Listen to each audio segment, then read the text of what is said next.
متاسفانه خیلی از هم‌میهنان در بند ما در خطر اعدام هستند.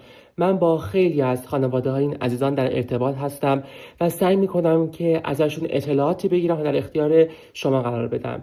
یکی از کسانی که الان باید صداش باشیم و من تونستم راست آزمایی بکنم که بله واقعا این خبر درسته، صالح محمدی، کشتیگیر 19 ساله و دارنده مدال‌های بین‌المللیه که شب گذشته به سلول انفرادی منتقل شده.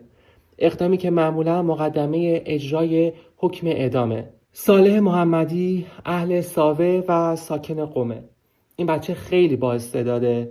یک مدال برنز در جام بین‌المللی سایتیف روسیه سال 2024 تونست برنده بشه و نایب قهرمانه، ولی در تاریخ 25 دی توسط نهادهای امنیتی بازداشت شد. صالح محمدی و امثالی مثل